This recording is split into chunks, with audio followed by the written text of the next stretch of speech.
നമസ്കാരം,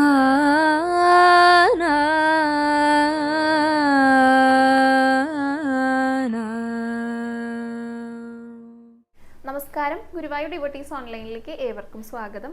സർവം കൃഷ്ണമയം. കൃഷ്ണായ വാസുദേവായ ദേവകീനന്ദനായ ച നന്ദഗോപകുമാരായ ഗോവിന്ദായ നമോ നമഃ. ഇന്ന് ഏകാദശി വിളക്ക് 2ാം ദിവസമാണ്. ദേവസ്വത്തിന്റെ വകയായിട്ടാണ് കേട്ടോ. ഉദയാസ്തമന പൂജയോട് കൂടിയിട്ടാണ് ഇന്നത്തെ ഏകാദശി വിളക്ക് ആഘോഷിക്കുന്നത്. അപ്പോൾ പലരും ഇന്ന് കുറച്ച് സംശയങ്ങൾ ചോദിച്ചു. രാവിലെ തന്നെ വിഷ്ണു വാട്സപ്പിൽ പറഞ്ഞിട്ടുണ്ടായിരുന്നു ഇന്ന് ഉദയാസ്തമന പൂജ ഉണ്ട് എന്നുള്ളത്. അപ്പോൾ ഇന്ന് ഞായറാഴ്ചയും കൂടിയാണല്ലോ. അപ്പോൾ എല്ലാവരും ചോദിക്കുന്നുണ്ട്, വിഷ്ണുവിൻ്റെ അടുത്ത് മെസ്സേജ് അയച്ചിട്ട്. ഈ മറുപടി കിട്ടാത്തവർ എനിക്ക് മെസ്സേജ് അയച്ച് ചോദിക്കുന്നുണ്ട് കേട്ടോ. കാരണം സ്വതവേ ഞായറാഴ്ചകളിൽ ഉദയാസ്തമന പൂജ ഉണ്ടായിരിക്കില്ല. ശനി ഞായറും അവധി ദിവസങ്ങളിലൊന്നും ഉദയാസ്തമന പൂജ ഉണ്ടായിരിക്കില്ല. അപ്പോൾ എന്തുകൊണ്ടാണ് ഞായറാഴ്ച ആയിട്ടും ഇന്ന് പൂജ വന്നിരിക്കുന്നതെന്ന് പലരും ചോദിക്കുന്നുണ്ട്. അപ്പോൾ അവർക്കുള്ള ഒരു ഉത്തരം കൂടെ ആയിട്ടാണ് കേട്ടോ ഇന്നത്തെ വീഡിയോയിൽ വന്നിരിക്കുന്നത്. ആദ്യം നമുക്ക് ഭഗവാന്റെ അലങ്കാരം പറയണല്ലോ. ഭഗവാന്റെയും ഭഗവതി അമ്മയുടെയും അയ്യപ്പന്റെയും ഗണപതിയുടെയും ഒക്കെ അലങ്കാരം പറയുന്നുണ്ട്. പിന്നെ അത് കൂടാതെ ഒരു കഥയും കൂടെ പറയുന്നുണ്ട് കേട്ടോ. ഭഗവാനിലെ എങ്ങനെ ഭക്തി ഉണ്ടാകണം, അത്രയും ഭക്തിയുള്ള ഒരു മുത്തശ്ശിയുടെ അടുത്ത് ഭഗവാൻ പ്രത്യക്ഷപ്പെട്ട ഒരു കഥയാണ്. ഇതൊരു ഭക്തനെ എഴുതിയ കഥയാണ് കേട്ടോ. കുറച്ച് ദിവസം മുമ്പ് ഞാൻ വായിച്ചതാണ്. അപ്പോൾ അത് വായിച്ചപ്പോൾ നിങ്ങളുടെ അടുത്തും കൂടെ പറയണം തോന്നി. അപ്പോൾ ആ കഥയാണ് ഇന്നത്തെ വീഡിയോയിൽ ഉൾപ്പെടുത്തിയിരിക്കുന്നത്. അപ്പോൾ വീഡിയോ മുഴുവനായിട്ട് കാണാൻ ശ്രമിക്കുക. ആദ്യം തന്നെ നമുക്ക് ഭഗവാന്റെ ഇന്നലത്തെ അലങ്കാരം പറഞ്ഞുകൊണ്ട് തുടങ്ങാം കേട്ടോ. ഇന്നലെ നല്ല ഭംഗിയിൽ ചാർത്തിയിട്ടുള്ള ഒരു അലങ്കാരമായിരുന്നു കേട്ടോ. ഇതിന് മുന്നത്തെ ദിവസം ഉണ്ടായിരുന്ന അതേ അലങ്കാരം തന്നെയായിരുന്നു. ഒരു താമരപ്പൂവിലെ ഭഗവാൻ ഇങ്ങനെ 2 കാലുകളും പിണച്ചു നിന്നുകൊണ്ട് വേണുഗാനം പൊഴിക്കുന്ന ഒരു ഉണ്ണിക്കണ്ണനായിട്ട് നല്ല ഭംഗിയിലാണ് കേട്ടോ ചാർത്തിയിട്ടുണ്ടായിരുന്നത്. 2 തിരുമുടിമാലകൾ ഉണ്ടായിരുന്നു. രണ്ടും നല്ല ചുവന്ന നിറത്തിൽ തെച്ചിപ്പൂക്കൾ കൊണ്ടാണ് മുഴുവനായിട്ട് തെച്ചിയിൽ കോർത്തിട്ടുള്ള 2 തിരുമുടിമാലകളായിരുന്നു. പിന്നെ 2 ഉണ്ടമാലകൾ ഉണ്ടായിരുന്നു കേട്ടോ. ഭഗവാന്റെ ദേഹത്തോട് ഇങ്ങനെ ചേർന്ന് കിടക്കുന്നത്. കുറച്ച് തെച്ചി, കുറച്ച് തുളസി, കുറച്ച് തെച്ചി, കുറച്ച് തുളസി അങ്ങനെ കോർത്തിട്ട് അതിന് തുടക്കത്തിലും ഒഴുക്കത്തിലും കുറച്ച് നന്ദ്യാർവട്ടപ്പൂക്കൾ കോർത്തിട്ടുണ്ട്. വെളുത്ത കളറ് ആ 2 ഭാഗങ്ങളിലാണ് കാണുന്നുണ്ടായിരുന്നത്. പിന്നെ 2ാമത്തെ ഉണ്ടമാലയിൽ തെച്ചിയും തുളസിയും ഇങ്ങനെ മാറി മാറി മാറി കോർത്തിട്ടുള്ള ഉണ്ടമാലയായിരുന്നു. അതിന് നടുക്കാണ് നമ്മുടെ ഭഗവാൻ വേണൂതിക്കൊണ്ട് ആ താമരപ്പൂവിൽ കയറി നിൽക്കുന്നുണ്ടായിരുന്നു കേട്ടോ. നല്ല രസത്തിൽ പീലി തിരുമുടിയൊക്കെ ചാർത്തിയിട്ടുണ്ട്. നെറ്റിയിൽ സ്വർണ്ണ തിലകമൊക്കെ വെച്ചിട്ട് വലിയ കാതുപൂക്കളാ. കുഞ്ഞു മുഖാണല്ലോ, നല്ല പുഞ്ചിരിക്കുന്ന മുഖഭാവത്തോട് കൂടിയിട്ടാണ് ഭഗവാൻ നിൽക്കുന്നത്. അപ്പോൾ കുഞ്ഞു മുഖമായതുകൊണ്ട് ആ കാതുപൂക്കൾക്കൊക്കെ നല്ല വലിപ്പം തോന്നിച്ചിരുന്നു കേട്ടോ. 2 മാലകൾ കഴുത്തിൽ അണിഞ്ഞിട്ടുണ്ട്. കഴുത്തിലും ഒരു ഗോപി തിലകം വെച്ചിട്ടുണ്ട്. 2 തോളുകളിലും ഗോപി തിലകം വെച്ചിട്ടുണ്ട്. പിന്നെ 2 കൈകളിലും കൈവളകളും തോൾവളകളും ഒക്കെ അണിഞ്ഞിട്ട് ആ കുഞ്ഞി കൈകളിലെ പൊന്നോടക്കുള്ളിൽ ഇങ്ങനെ ചുണ്ടോട് ചേർത്ത് പിടിച്ചിട്ട് വേണുഗാനം പൊഴിക്കുക നമ്മുടെ ഭഗവാൻ. അരയിലേക്ക് ഇങ്ങനെയൊക്കെ കെട്ടിയിട്ടുണ്ട്, പട്ടുകോണകൊക്കെ ചുറ്റിയിട്ടുണ്ട്. ആ 2 കുഞ്ഞിക്കാലുകളും പിണച്ച് വെച്ചുകൊണ്ടാണ് കേട്ടോ നിൽക്കുന്നത്. കാൽത്തളകളൊക്കെ അണിഞ്ഞിട്ട് താമരപ്പൂവൊക്കെ നല്ല ഭംഗിയിൽ കളഭത്തിൽ ഇങ്ങനെ ചാർത്തിയിട്ടുണ്ട്. അതിന് മുകളിൽ കയറി നിന്നുകൊണ്ട് വേണുഗാനം പൊഴിക്കുക. നല്ല ഭംഗിയായിട്ട് ഓടക്കുഴൽ ഊതുക.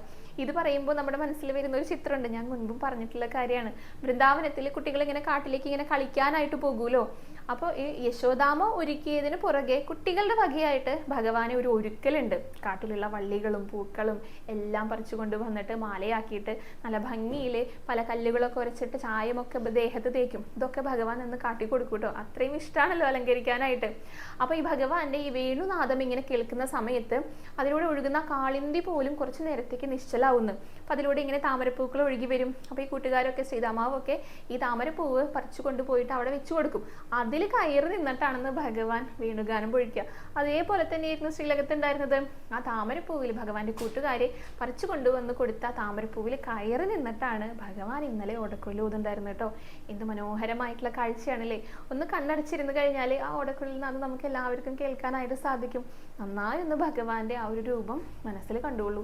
ഗുരുവായൂരപ്പ ശരണം എന്നൊന്ന് കമന്റ് ബോക്സിൽ രേഖപ്പെടുത്തിക്കോളൂ കേട്ടോ. എല്ലാവരും ഗുരുവായൂരപ്പന് മുന്നിലൊന്ന് നമസ്കരിച്ചോളൂ. അങ്ങനെ നമ്മുടെ ഗുരുവായൂരപ്പനെ തൊഴുത് നമസ്കരിച്ചിട്ട് നമ്മൾ നേരെ പോകുന്നത് ഗണപതിയുടെ അടുത്തേക്കാണ് കേട്ടോ. എന്തൊരു ഭംഗിയാന്ന് അറിയുന്നില്ല ഗണപതിയുടെ മുഖച്ചേർത്ത് കാണാനായിട്ട്. കുറച്ച് നേരം നോക്കി നിന്ന് പോകും കേട്ടോ. അത്ര രസത്തിലാണ്, അത്രയും പെർഫെക്റ്റ് ആയിട്ടാണ് ആ മുഖച്ചാർത്ത് ചെയ്തിട്ടുണ്ടായിരുന്നത്. നല്ല മഞ്ഞ നിറത്തിലായിരുന്നു ഉടയാട ഉണ്ടായിരുന്നത്. നല്ല ചുവന്ന കളറിൽ ഒരു പട്ടയൊക്കെ വെച്ചിട്ട് നമ്മൾ ഈ ലേസൊക്കെ പതിപ്പിക്കുമല്ലോ, അതേപോലെ ചുവന്ന നിറത്തിൽ പതിപ്പിച്ചിട്ടുണ്ടായിരുന്നു. അങ്ങനെയായിരുന്നു ഗണപതിക്ക് ഉടയാട ഉണ്ടായിരുന്നത്. അത്രയും മനോഹരമായിട്ടുള്ള മുഖച്ചാർത്ത് അങ്ങനെ വേണം പറയാനായിട്ട് കേട്ടോ. തുമ്പിയിൽ ചെറിയൊരു സ്വർണ്ണപ്പൊട്ട് ഒട്ടിച്ച് വെച്ചിട്ടുണ്ട്. രണ്ട് കാതുകളിലും സ്വർണ്ണപ്പൊട്ടുകളുണ്ട്. നെറ്റിയിൽ ഒരു ഗോപീതിലകം, പിന്നെയും മുകളിലൊരു ഗോപീതിലകം ഉണ്ട് കേട്ടോ, കിരീടം തുടങ്ങുന്ന ഭാഗത്തായിട്ട്. അവിടെ ചെറുതായിട്ട് കിരീടം ഇങ്ങനെ 3 വര കൊണ്ട് തട്ടുകളായിട്ട് ചാർത്തിയിട്ട് അതിന് മുകളിലാണ് ആ ഗോപീതിലകം വെച്ചിരിക്കുന്നത്. പിന്നെ നെറ്റിയിലും അങ്ങനെ നല്ല ഭംഗിയായിട്ടിരിക്കുന്ന ഗണപതി ആയിരുന്നു കേട്ടോ. ശരിക്കും ഗണപതി നേരിട്ട് വന്നു കഴിഞ്ഞാൽ എങ്ങനെ ഇരിക്കും, എനിക്ക് അങ്ങനെ തോന്നി. അത്രയും ഭംഗിയായിട്ടുള്ള ആ ഒരു മുഖച്ചാർത്താണ് ഇന്നലെ ഗണപതിക്ക് ഉണ്ടായിരുന്നത്.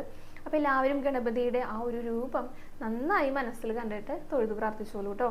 എല്ലാവരും ഗണപതിക്ക് മുന്നിലൊന്ന് ഏത്തമിട്ടോളൂ. ഇനി നേരെ നമുക്ക് ഭഗവതി അമ്മേനെ കാണാനായിട്ട് പോകാം കേട്ടോ.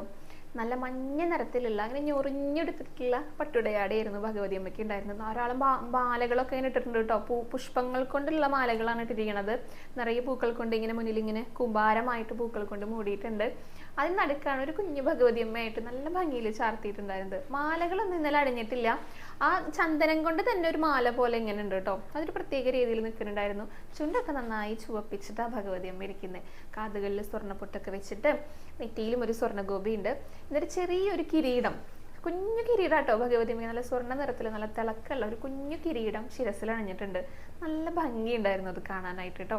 ഇന്നലത്തെ മുഖച്ചാർത്താണെങ്കിലും അലങ്കാരങ്ങളാണെങ്കിലും അധികം മാലയൊന്നും ഇട്ടിട്ടില്ല എന്ന് പറഞ്ഞല്ലോ, എന്നാലും ഒരു പ്രത്യേക ഭംഗി ഭഗവതി അമ്മയ്ക്ക് തോന്നുന്നുണ്ടായിരുന്നു. അപ്പോൾ അത്രയും സുന്ദരിയായിട്ടാണ് ഇന്നലത്തെ ഭഗവതി അമ്മയുടെ മുഖച്ചാർത്ത് ഉണ്ടായിരുന്നത്. എല്ലാവരും ഭഗവതി അമ്മയുടെ ആ ഒരു രൂപം നന്നായി മനസ്സിൽ കണ്ടിട്ട് തൊഴുത് പ്രാർത്ഥിച്ചോളൂ കേട്ടോ. എല്ലാവരും ഒന്ന് നമസ്കരിച്ചോളൂ നമ്മുടെ ഭഗവതി അമ്മേനെ. ഇനി നമുക്ക് അയ്യപ്പനെ ഒന്ന് തൊഴാട്ടോ. ഇന്നലത്തെ അയ്യപ്പന്റെ അലങ്കാരം പറയാതിരിക്കാനായിട്ട് വയ്യ. അത്ര രസമായിരുന്നു കാണാനായിട്ട്. എന്ത് ഭംഗിയിലാണെന്നറിയും ഇന്നലെ ചാർത്തിയിരിക്കുന്ന അയ്യപ്പന്റെ ഉടയാടകളാണെങ്കിലും ആ മുഖച്ചാർത്താണെങ്കിലും ബാക്കിയുള്ള അലങ്കാരങ്ങളാണെങ്കിലും ഒക്കെ നല്ല ഭംഗിയുണ്ടായിരുന്നു കാണാനായിട്ട് കേട്ടോ. പല നിറത്തിലായിരുന്നു ഉടയാട ഉണ്ടായിരുന്നത്. മഞ്ഞയാണ് കൂടുതൽ കാണുക കേട്ടോ. അതിൽ നല്ല ചുവപ്പും കറുപ്പും ഒക്കെ ആയിട്ട് ഓരോരോ ചെറിയ ചെറിയ ഡിസൈനുകളൊക്കെ ഉണ്ട്. ഒരു ഉത്തരീയൊക്കെ ഇട്ട പോലെയൊക്കെയാണ് അത്. പക്ഷെ മുകളിൽ നിന്നല്ല കേട്ടോ, മടിയിൽ ഇങ്ങനെ നന്നായി ആ പട്ടൊക്കെ ഇങ്ങനെ വിരിച്ച് ഇട്ട പോലെയൊക്കെയാണ് ഇന്നലത്തെ അലങ്കാരം ഉണ്ടായിരുന്നത്. നല്ല ഭംഗിയുള്ള ഉടയാടയാണ്. 3 മാലകൾ അണിഞ്ഞിട്ടുണ്ട് കേട്ടോ. പിച്ചിമുട്ടുമാല ഉണ്ട് ഒരെണ്ണം, പിന്നെ വേറൊരു മാല, പിന്നെ വേറൊരു മാല. അപ്പൊ ഇതെല്ലാം ഇങ്ങനെ അടുപ്പിച്ചാണ് കഴുത്തിൽ ചാർത്തിയിരിക്കുന്നത്. അതുകൊണ്ട് ഒരു പ്രത്യേക ഭംഗി തോന്നുന്നുണ്ടായിരുന്നു. മഞ്ഞ നിറത്തിലൂടെ ഉടയാട, പിന്നെ നല്ല തിളക്കമുള്ള 3 മാലകൾ ഒരുമിച്ചിട്ട് നല്ല ഭംഗിയുള്ള മുഖച്ചാർത്ത്. ചുണ്ടൊക്കെ നന്നായി ചുവപ്പിച്ചിട്ടാണ് അയ്യപ്പൻ ഒരുക്കിണ്ടായിരുന്നത് കേട്ടോ. കാതുകളിലെ സ്വർണ്ണ പൂക്കളാണ്, അതൊക്കെ നല്ല ഭംഗിയിൽ തിളങ്ങുന്നുണ്ടായിരുന്നു. നെറ്റിയിൽ 2 സ്വർണ്ണപ്പൂക്കൾ വെച്ചിട്ടുണ്ട്. എന്നിട്ട് നല്ലൊരു കുഞ്ഞു കിരീടം, നല്ല ഭംഗിയുള്ള ഒരു സ്വർണ്ണ നിറത്തിലുള്ള കിരീടമാണ് അയ്യപ്പൻ അണിഞ്ഞിരിക്കുന്നത് ശിരസിലെ. അത് അധികം അങ്ങനെ ശിരസിൽ അണിഞ്ഞ് കണ്ടിട്ടില്ല കേട്ടോ. അതുകൊണ്ട് തന്നെ ഒരു പ്രത്യേകത തോന്നി. അങ്ങനെ നല്ല ഭംഗിയായിട്ട് അലങ്കരിച്ചിട്ടുള്ള നല്ല രസമുള്ള മുഖച്ചാർത്തും അലങ്കാരങ്ങളും ആയിരുന്നു ഇന്നലെ അയ്യപ്പൻ ഉണ്ടായിരുന്നത്. അപ്പൊ എല്ലാവരും നല്ല സുന്ദരനായിട്ടിരിക്കുന്ന അയ്യപ്പന്റെയും ആ ഒരു രൂപം നന്നായി ഒന്ന് മനസ്സിൽ കണ്ടോളൂ കേട്ടോ. നന്നായിട്ട് തൊഴുതു പ്രാർത്ഥിച്ചോളൂ. എല്ലാവരും അയ്യപ്പനെ ഒന്ന് നമസ്കരിച്ചോളൂ. നമ്മൾ നേരത്തെ പറഞ്ഞല്ലോ ഇന്ന് ഞായറാഴ്ചയായിട്ട് എന്തുകൊണ്ടാണ് ഉദയാസ്തമന പൂജ ഉള്ളതെന്നുള്ളത്. അതിന്റെ ഉത്തരം പറയാട്ടോ. എല്ലാ വർഷവും ഏകാദശി വിളക്കുകൾ ആരംഭിച്ചു കഴിഞ്ഞാൽ ഒരു ദിവസം ദേവസ്വത്തിന്റെ വകയായിട്ട് ഉദയാസ്തമന പൂജ ഉണ്ടായിരിക്കും. അത് മുൻപൊക്കെ ഏകാദശിയുടെ ദിവസം തന്നെയായിരുന്നു നടത്തിയിരുന്നത്. കഴിഞ്ഞ വർഷം പക്ഷെ ഭക്തജന തിരക്കൊക്കെ പ്രമാണിച്ചിട്ട് ഒരുപാട് ഭക്തരിലേക്കാണ് കാണാനായിട്ട് വരിക. അപ്പൊ ഭക്തരുടെ സൗകര്യത്തിനായിട്ട് അന്നത്തെ ആ ഒരു ഏകാദശി, അതായത് ഏകാദശി ദിവസത്തെ ഉദയാസ്തമന പൂജ തുലാമാസത്തിലെ ഏകാദശിയുടെ അന്നാണ് കഴിഞ്ഞ വർഷം നടത്തിയിട്ടുണ്ടായിരുന്നത്. ഇപ്രാവശ്യം അങ്ങനെ തന്നെ നടത്താമെന്നാണ് നിശ്ചയിച്ചിട്ടുണ്ടായിരുന്നത് കേട്ടോ. തുലാമാസത്തിലെ ഏകാദശി ഇന്നാണല്ലോ, അപ്പൊ ഇന്ന് നടത്താമെന്നാണ് വിചാരിച്ചിട്ടുണ്ടായിരുന്നത്. അപ്പൊ മുൻകൂട്ടി തീരുമാനിച്ചത് കൊണ്ട് അത് ഇന്ന് നടത്തിയതാണ് കേട്ടോ. ഇനി ഏകാദശിയുടെ ദിവസം ദേവസ്വത്തിന്റെ വകയായിട്ട് ഉദയാസ്തമന പൂജ ഉണ്ടായിരിക്കും. പിന്നെ ഇന്നലെ നമ്മൾ ഏകാദശി വ്രതത്തെ കുറിച്ച് പറഞ്ഞിട്ടുണ്ടായിരുന്നു. ഭൂരിപക്ഷ ഏകാദശിയും ആനന്ദപക്ഷ ഏകാദശിയും, അതിൽ ആനന്ദപക്ഷം എടുക്കണം എന്നൊക്കെ. അപ്പൊ ചിലർ ആ വീഡിയോ കണ്ടിട്ട് മുഴുവൻ മനസ്സിലാകാത്തവരാണെന്ന് തോന്നുന്നു. ഇന്നുള്ളത് ആനന്ദപക്ഷ ഏകാദശിയാണോ, ഇന്നത്തത് എടുക്കാമോ എന്നൊക്കെ ചോദിച്ചിട്ടുണ്ട്. അപ്പൊ ഏകാദശി ഏത് ദിവസത്തെയാണ് എടുക്കേണ്ടത് എന്ന് ഞാൻ പറഞ്ഞു തന്നിട്ടുണ്ടായിരുന്നു കേട്ടോ. അതായത് ദശമി തൊട്ടിട്ടുള്ള ഏകാദശി എടുക്കരുത് എന്നുള്ളത്. ഇന്നലെ ദശമി ഉണ്ടായിരുന്നു, ഇന്നലെ ഏകാദശി തുടങ്ങിയിട്ടുണ്ടായിരുന്നു. അപ്പൊ ദശമി തൊട്ട ഏകാദശിയാണ്. അപ്പൊ ഇന്നലെ എടുക്കരുത്, അത് ഏകാദശി വ്രതം ഇന്നലെ എടുക്കാൻ പാടില്ല. ഇന്നാണ് ദശമി തൊടാത്ത ഏകാദശി ഉള്ളത്. അതുകൊണ്ടാണ് ഇന്ന് ഏകാദശി വ്രതം എന്ന് പറഞ്ഞിട്ട് കലണ്ടറിൽ ഉള്ളത് കേട്ടോ. ഇത് ഒന്നുകിൽ പഞ്ചാംഗം നോക്കിയിട്ട് നമുക്ക് അറിയാനായിട്ട് സാധിക്കും. മുതിർന്നവരൊക്കെ ഉണ്ടെങ്കിൽ പഞ്ചാംഗം നോക്കാനായിട്ട് അറിയുന്നവര്, ഇപ്പൊ നാഴിക വിനാഴിക ഒക്കെ കണക്ക് കൂട്ടാൻ അറിയുന്നവർക്ക് അത് കൃത്യമായിട്ട് മനസ്സിലാവും കേട്ടോ. എന്നാണ് ഏകാദശി തുടങ്ങുന്നത്, അവിടെ ദശമിയും ഏകാദശിയും ഒരുമിച്ചാണോ തുടങ്ങിയിരിക്കുന്നത്, ഒരുമിച്ചുള്ള ദിവസമാണോ, അങ്ങനെയാണെങ്കിൽ അത് എടുക്കരുത്. അത്രേ ഉദ്ദേശിക്കുന്നുള്ളൂ. അപ്പൊ ഏതൊക്കെ ഏകാദശികളാണ് ആനന്ദപക്ഷം എന്ന് നമുക്ക് കലണ്ടറിൽ ഉണ്ടായിരിക്കും. കലണ്ടറിൽ കൃത്യമായിട്ട് അത് കൊടുത്തിട്ടുണ്ടായിരിക്കും. വിശേഷ ദിവസങ്ങളിൽ ഇന്ന് ഏകാദശി വ്രതം, അപ്പൊ ആ ദിവസത്തെ ഏകാദശി എടുക്കാട്ടോ. അതെനിക്ക് തോന്നുന്നു ചിലർക്കെങ്കിലും അത് കൃത്യമായിട്ട് മനസ്സിലായിട്ടില്ല. അതുകൊണ്ടാണ് അങ്ങനെ ഒരു സംശയം വന്നത് എന്ന് വിചാരിക്കണം. അപ്പോൾ കലണ്ടറിൽ കാണുന്ന ഏകാദശി വ്രതം എന്ന് എഴുതിയത് എടുക്കാം, അല്ലാത്തവർക്ക് പഞ്ചാംഗം നോക്കാം, നാഴിക വിനാഴിക കണക്ക് കൂട്ടിയിട്ട് ആ ദിവസം ഏതാണ് കൃത്യമായ ദിവസം എന്ന് കണ്ടുപിടിക്കാൻ അറിയാമെങ്കിൽ അതനുസരിച്ചിട്ട് ഏകാദശി വ്രതം എടുക്കാവുന്നതാണ് കേട്ടോ. ഇനി നമുക്ക് കഥയിലേക്ക് കിടക്കാം കേട്ടോ. ഞാൻ നേരത്തെ സൂചിപ്പിച്ചതുപോലെ തന്നെ ഇതൊരു ഭക്തൻ എഴുതിയിട്ട് ഞാൻ വായിച്ചൊരു കഥയാണ്. ഒരു അമ്മൂമ്മ ഉണ്ടായിരുന്നു കേട്ടോ, നല്ല പ്രായമായിട്ടുള്ള ഒരു അമ്മൂമ്മയാണ്. അമ്മൂമ്മ ഒറ്റയ്ക്കാണ് താമസം, ആരും ഉണ്ടായിരുന്നില്ല കൂട്ടിനായിട്ട്. അപ്പം അമ്മൂമ്മയുടെ അടുത്ത് ഒരു ശ്രീകൃഷ്ണ ക്ഷേത്രമുണ്ട്. അമ്മൂമ്മയുടെ വീടിന് മുന്നിലായിട്ട് വലിയൊരു നെൽപ്പാടമൊക്കെയാണ്, അതിൻ്റെ അപ്പുറത്താണ് കേട്ടോ ശ്രീകൃഷ്ണ ക്ഷേത്രം.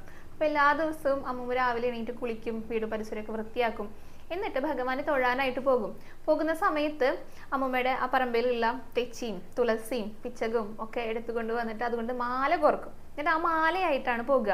ഇത് ഭഗവാന് മാല കെട്ടാൻ വേണ്ടിയിട്ട് പ്രത്യേകം നട്ട് വളർത്തുന്നതാണ് കേട്ടോ, അത്രയും പരിപാലിക്കുന്ന ചെടികളാണ്. അങ്ങനെ മാല കെട്ടിയിട്ടാണ് ക്ഷേത്രത്തിലേക്ക് പോകുക.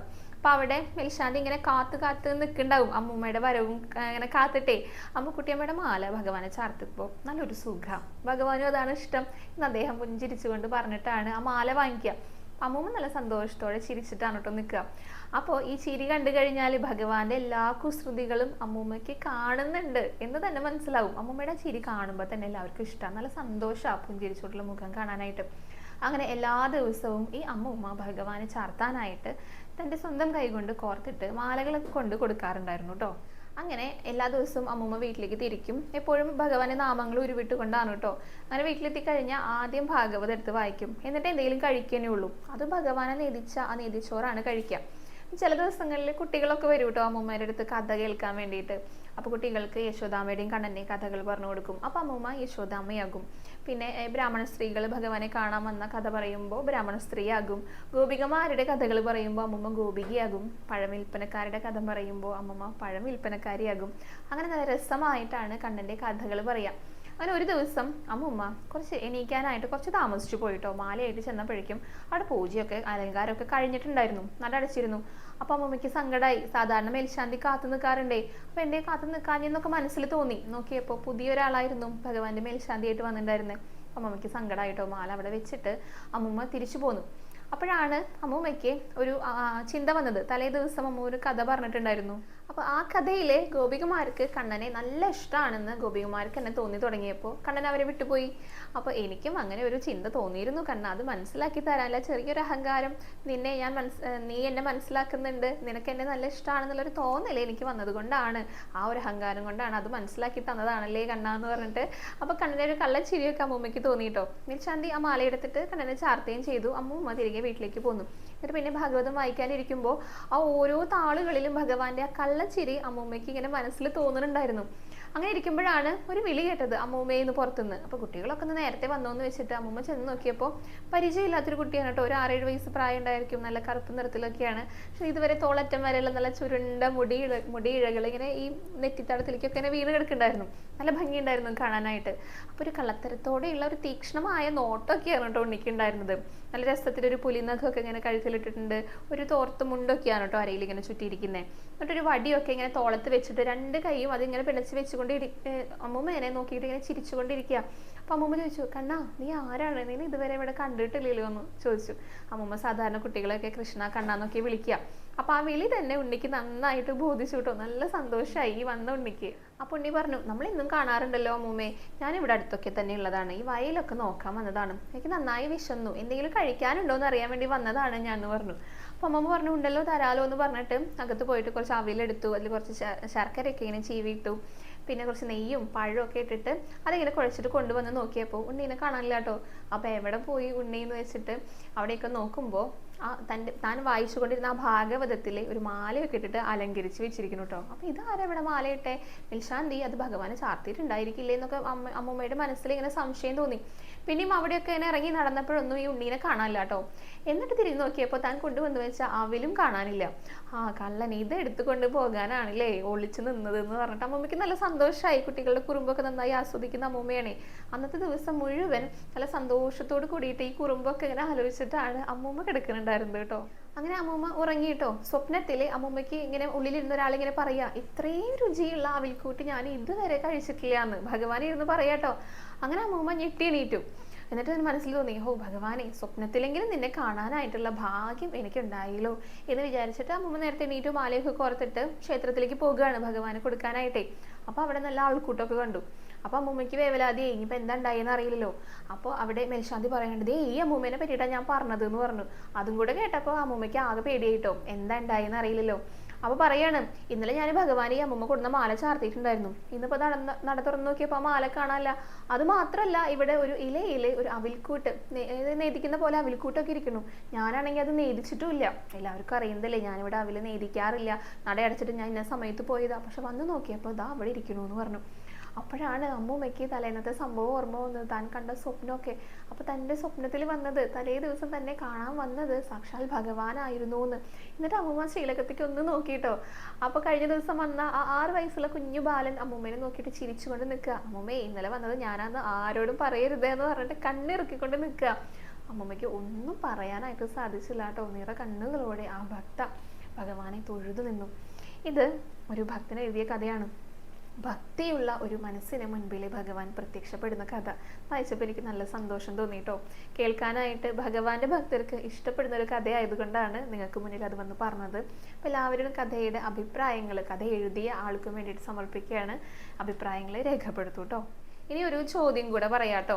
കഴിഞ്ഞ ദിവസം നമ്മൾ ഏകാദശി വ്രതത്തെ കുറിച്ച് പറഞ്ഞപ്പോൾ ഒരു ഭക്ത മിനി എന്നാണ് അവരുടെ പേര് ചോദിച്ചിട്ടുള്ള ചോദ്യമായിരുന്നു, ഏകാദശിയുടെ ദിവസം ഗുരുവായൂർ ക്ഷേത്രത്തിൽ കുട്ടികൾക്ക് ചോറൂണ് ഉണ്ടാവുമോ എന്നുള്ളത്. അപ്പൊ അതിനുള്ള ഉത്തരം കൂടെ പറയാട്ടോ. നമുക്ക് എല്ലാവർക്കും ആഗ്രഹിക്കുന്ന ഒരു കാര്യമാണല്ലേ ഗുരുവായൂർ ക്ഷേത്രത്തിലെ വിവാഹം നടത്തണം എന്ന് നമ്മൾ ആഗ്രഹിക്കുന്ന പോലെ തന്നെ നമുക്ക് കുഞ്ഞുങ്ങൾ ഉണ്ടാകുമ്പോൾ ആദ്യത്തെ ചോറൂണ് ഗുരുവായൂർ ക്ഷേത്രത്തിൽ വെച്ച് നടത്തുക എന്നുള്ളത് പലരുടെയും ആഗ്രഹമായിരിക്കും. അപ്പൊ അത് ഏകാദശിയുടെ ദിവസം നടത്താനായിട്ട് സാധിക്കുമോ എന്നാണ് ചോദിച്ചിട്ടുണ്ടായിരുന്നത്. അന്നത്തെ ദിവസം സാധിക്കും കേട്ടോ. വാവിനും ഏകാദശിയും ഒഴികെയുള്ള എല്ലാ ദിവസങ്ങളിലും 2 നേരം ചോറൂണുണ്ടായിരിക്കും. രാവിലെയും, അതായത് പകൽ സമയങ്ങളിലും രാത്രി ഉണ്ടായിരിക്കും. വാവിനും ഏകാദശിക്കും പകൽ മാത്രമേ ഉണ്ടായിരിക്കുള്ളൂ കേട്ടോ, രാത്രി ഉണ്ടായിരിക്കില്ല. അതിന് കാരണം പണ്ടൊക്കെ വാവിൻ്റെ അന്ന് ഒരിക്കലെടുക്കണം എന്നാ പറയുക, എന്നിട്ട് പിറ്റേ ദിവസം ബലിയിടുക. നമ്മൾ പക്ഷേ തുലാമാസത്തിലെ അല്ലെങ്കിൽ കർക്കിടവാവ് മാത്രമേ ഇപ്പോൾ ഉള്ളവർ എടുക്കാറുള്ളൂ. പക്ഷെ അങ്ങനെ വേണമെന്നാണ് പറയാറുള്ളത്. അതേപോലെ തന്നെ ഏകാദശിക്ക് വ്രതം എടുക്കുകയാണല്ലോ ചെയ്യുക, നമ്മൾ തന്നെ ഉപവാസം എടുക്കുക.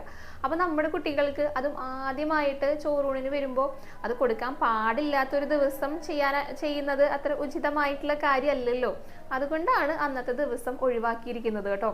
പക്ഷെ വളരെ പണ്ടൊക്കെ ഗുരുവായൂർ ക്ഷേത്രത്തിൽ അന്നത്തെ ഈ 2 ദിവസങ്ങളിൽ ചോറൂണേ ഇല്ലായിരുന്നു. പക്ഷെ ഇപ്പോൾ ദൂരെ നിന്നൊക്കെയല്ലേ ആളുകൾ വരിക, അവർക്ക് പലർക്കും അറിയില്ലല്ലോ. കുട്ടികൾക്ക് ആദ്യത്തെ ചോറൂണിന് വേണ്ടി വരുമ്പോൾ പിന്നെ തിരക്കൊക്കെ പ്രമാണിച്ചിട്ട് അതൊക്കെ കണക്കിലെടുത്തുകൊണ്ടാണ് കേട്ടോ പകല് മാത്രം ചോറൂണ് ഇപ്പോൾ നൽകുന്നത്. രാത്രി ഉണ്ടായിരിക്കില്ല. രാത്രി ഭഗവാനുള്ള നീതി മാത്രമേ ഉണ്ടായിരിക്കുള്ളൂ. ഭഗവാനെ നീതിച്ചതാണല്ലോ കുട്ടികൾക്ക് ചോറൂണിന് നൽകാറുള്ളത്. വെള്ളനീതിയും കണ്ടിട്ടുണ്ടല്ലോ. അപ്പോൾ എല്ലാ ദിവസവും, അതായത് വാവും ഏകാദശിയും ഒഴികെയുള്ള എല്ലാ ദിവസവും പുലർച്ചെ 5 മണി മുതലേ 4:30 മണിയാകുമ്പോൾ ഉച്ചപൂജ നേദ്യം കഴിയൂലോ.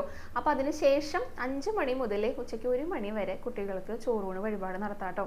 പിന്നെ രാത്രിയുണ്ട്, അത്താഴപൂജയ്ക്ക് ശേഷമാണ് 9 മണി വരെ നടത്തും. ഇത് സാധാരണ ദിവസങ്ങളിലാണ്. വാവിനും ഏകാദശിക്കും പകല് മാത്രമേ ഉണ്ടായിരിക്കുള്ളൂ, രാത്രി സമയങ്ങളിൽ ഉണ്ടായിരിക്കില്ല കേട്ടോ. ഇനി ഇത് ഷീട്ടാക്കുന്ന കാര്യം കൂടെ പറയാം. മുൻകൂട്ടി ബുക്ക് ചെയ്യേണ്ട ആവശ്യമൊന്നുമില്ല കേട്ടോ. നമ്മളിവിടെ വരുന്ന സമയത്ത് ഷീട്ടാക്കിയാൽ മതിയായിരിക്കും. 3 കൗണ്ടറിലായിട്ട് അത് ഷീട്ടാക്കാം. ഒന്ന് ഭഗവതിക്കെട്ടിൻ്റെ അവിടെ ഒരു സ്പെഷ്യൽ ദർശൻ കൗണ്ടർ ഉണ്ടല്ലോ, അവിടെ ഷീട്ടാക്കാം. അല്ലെങ്കിൽ പിന്നെ തെക്കേ നടയിലെ പുറത്ത് നമ്മൾ പായസമൊക്കെ വാങ്ങുന്ന ഭാഗം ഉണ്ടല്ലോ, അവിടുത്തെ കൗണ്ടറിൽ ഷീട്ടാക്കാം. അല്ലെങ്കിൽ പിന്നെ ചുറ്റമ്പലത്തിനകത്ത് പഴയ കൗണ്ടർ ഉണ്ട് വടക്കേ ഭാഗത്തായിട്ട്, അവിടെയും ഷീട്ടാക്കാം. 100 രൂപയാണ് ചോറൂണിന് ഷീട്ടാക്കേണ്ടത്. പക്ഷെ 200 രൂപയായിട്ടാണ് വരിക. 100 രൂപയും കൂടി അധികം നമ്മൾ അടച്ചു കഴിഞ്ഞാൽ നമുക്കതിൻ്റെ ഫോട്ടോസും കൂടെ ലഭിക്കും കേട്ടോ. അപ്പോൾ ചോറൂണിൻ്റെ ഫോട്ടോസും കൂടെ നമുക്ക് ലഭിക്കുന്നതാണ്.